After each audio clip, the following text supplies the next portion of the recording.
Hello guys, welcome to Pakistani real reaction. तो कैसे हैं आप सब? उम्मीद है आप सब बढ़िया होंगे, मजे में होंगे और खुश भी होंगे। मेरा नाम है मुदस्सिर, मैं हूं मुबशिर। सो गाइस, बहुत ही इंटरेस्टिंग वीडियो है। वीडियो का जो टाइटल है वो है हालात बेकाबू, बांग्लादेश ने मांगी भारत से मदद, भारत ने किए हाथ खड़े। तो भाई साहब, भारत ने बोला मैं नहीं हूं भाई, भाड़ में गए तुम, भाड़ में गई, तो मेरी मदद मैं कभी नहीं करूंगा। और वो भारत अभी इस टाइम बांग्लादेश के हालात बहुत खराब चल रहे हैं, भारत के खिलाफ ही प्रदर्शन कर रहे हैं और भारत से ही मदद मांग रहे हैं। यार हिपोक्रेसी की भी सीमा होती है। मैं अब क्या बोलूं भाई, यार सही बात है यार, अजीब ही सिस्टम है इन लोगों। भारत से ही मदद मांग रहे हैं। किस चीज की मदद मांगी है, किस चीज पे इंडिया ने हाथ खड़े किए, ये हम मैं वीडियो देखेंगे तो हमें पता इंडिया ने चलेगा बोला है क्या कि भाई साहब दफा हो जाओ मेरी नजर से। सीधी सी बात तो भाई है। साहब क्या हुआ है सारा कुछ जानेंगे। इनसाइड नॉलेज का वीडियो, इनकी वीडियो का लिंक मिल जाएगा डिस्क्रिप्शन में। पूरी कहानी जानते हैं, आखिर पे बाकी बातें करेंगे। तो स्टार्ट। दोस्तों, रातों रात बांग्लादेश के अंदर हालात पूरी तरह बदल गए हैं। इस समय बेहद तनावपूर्ण स्थिति बांग्लादेश के अंदर बनी हुई है और इसकी सबसे बड़ी वजह कल रात हुई एक मौत है। रेडिकल राजनीतिक समूह से जुड़े नेता शरीफ उस्मान हादी की कल रात अस्पताल में मौत हो गई। कुछ दिन पहले उन्हें अज्ञात हमलावरों ने गोली मारी थी, जिसके बाद वह लगातार कोमा में थे। डॉक्टरों की कोशिशों के बावजूद कल रात उन्होंने दम तोड़ दिया और इसी खबर के सामने आते ही पूरे बांग्लादेश में हालात बेकाबू हो गए। शरीफ उस्मान हादी की मौत की खबर फैलते ही सड़कों पर भारी भीड़ उतर आई। कई शहरों में उग्र प्रदर्शन शुरू हो गए और देखते ही देखते ये प्रदर्शन हिंसा में बदल गए। गुस्साई भीड़ ने मीडिया हाउसों को निशाना बनाना शुरू किया, अखबारों के दफ्तरों में तोड़फोड़ की गई, आग लगाई गई और उन संस्थानों को खास तौर पर टारगेट किया गया जो भारत के प्रति संतुलित या सकारात्मक रिपोर्टिंग करते रहे हैं। हिंसा सिर्फ मीडिया तक सीमित नहीं रही, अवामी लीग के कई दफ्तरों पर हमला किया गया और उन्हें आग के हवाले कर दिया गया।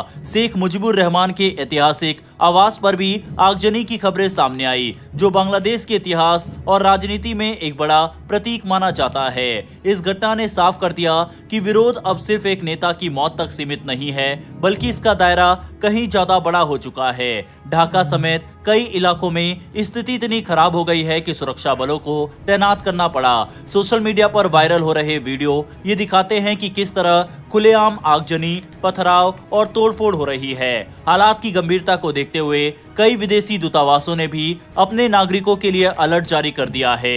इसी कड़ी में अमेरिका ने बांग्लादेश के लिए ट्रैवल एडवाइजरी जारी की है। इसमें साफ कहा गया है कि आने वाले दिनों में हालात और बिगड़ सकते हैं, खासकर चुनाव से पहले हिंसा और बड़े प्रदर्शन हो सकते हैं। अमेरिकी दूतावास ने अपने नागरिकों को सतर्क रहने और गैर जरूरी यात्रा से बचने की सलाह दी है। भारत के लिए ये स्थिति और भी ज्यादा चिंता का विषय बन गई है। भारतीय संसद की विदेश मामलों की स्थायी समिति ने हाल ही में एक रिपोर्ट पेश की है, जिसमें कहा गया है कि 1971 के बाद पहली बार बांग्लादेश भारत के लिए सबसे बड़ा रणनीतिक चैलेंज बनता जा रहा है।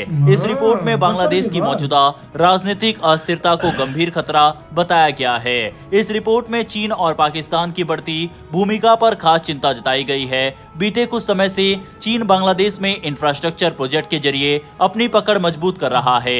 मोंगला पोर्ट के विस्तार के लिए चीन की ओर से हजारों करोड़ रुपए का प्रस्ताव दिया गया था, जिससे ये साफ हो गया कि चीन रणनीतिक रूप से बांग्लादेश को अपने प्रभाव क्षेत्र में लाना चाहता है। वहीं पाकिस्तान भी इस मौके को अपने लिए इस्तेमाल करने की कोशिश कर रहा है। कई रिपोर्ट्स में दावा किया गया है कि पाकिस्तानी खुफिया एजेंसी ISI बांग्लादेश की राजनीति में दोबारा सक्रिय हो गई है। जमाते इस्लामी जैसे कट्टरपंथी संगठनों को समर्थन देकर पाकिस्तान अपने पुराने नेटवर्क को फिर से खड़ा करना चाहता है, जो भारत के लिए सीधा खतरा बन सकता है। सबसे गंभीर चिंता भारत के उत्तर पूर्वी राज्यों को लेकर है। उल्फा प्रमुख परेश बरुआ को लेकर फिर से चर्चाएं तेज हो गई है। कुछ स्थानीय मीडिया रिपोर्ट्स में दावा किया गया है कि वह इस समय ढाका में मौजूद है। पहले भी बांग्लादेश की जमीन का इस्तेमाल भारत विरोधी गतिविधियों के लिए किया जाता रहा है और मौजूदा हालात उन पुराने खतरों की याद दिलाते हैं। अगर बांग्लादेश के चुनाव की बात करें तो स्थिति और ज्यादा उलझी हुई है। कुछ महीनों में चुनाव होने हैं, लेकिन सबसे बड़ी पार्टी आवामी लीग पर बैन लगा दिया गया है।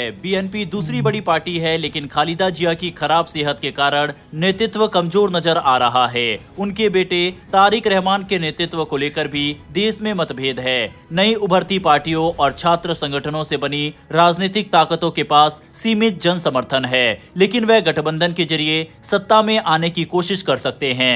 जमात इस्लामी और नई पार्टियों के बीच संभावित गठबंधन गठबंधन की चर्चाएं भी इसी दिशा में इशारा कर रही है। कुल मिलाकर बांग्लादेश इस समय एक बेहद नाजुक मोड़ पर खड़ा है। कल रात हुई एक मौत ने देश को हिंसा, अस्थिरता और विदेशी हस्तक्षेप के भंवर में ढकेल दिया है। आने वाले दिन ये तय करेंगे कि बांग्लादेश शांति की ओर लौटेगा या संकट और गहराएगा, जिसका असर सिर्फ बांग्लादेश ही नहीं बल्कि पूरे क्षेत्र पर पड़ेगा।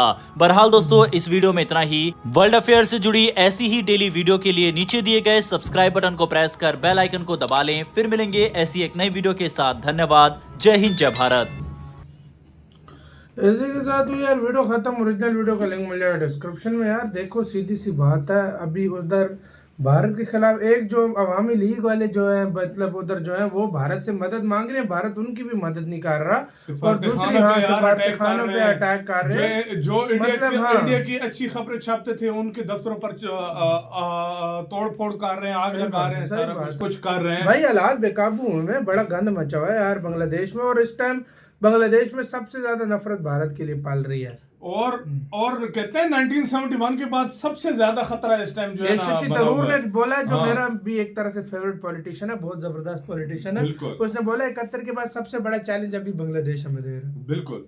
और यार अगर देखा जाए ना, ये एक वो भारत पे क्यों गुस्से में है? पहले वो कहते हैं जो जिसकी डेथ हुई उसको भारत ने मारा, भारत के अननोन बंदे ने मारा। बिल्कुल। अभी उसके बाद उन लोग क्यों गुस्से में? शेख हसीना भारत उनको वापस नहीं कर रहा। तीसरे नंबर पे शेख हसीना की पार्टी पे पाबंदी लगी हुई है। और वो किसी तरीके से देखो, अब मुझे आप एक बात बताओ, जिस पार्टी पे पाबंदी लगी हो वो इलेक्शन तो नहीं लड़ सकती, ठीक है, उस पर पाबंदी लगी हुई है।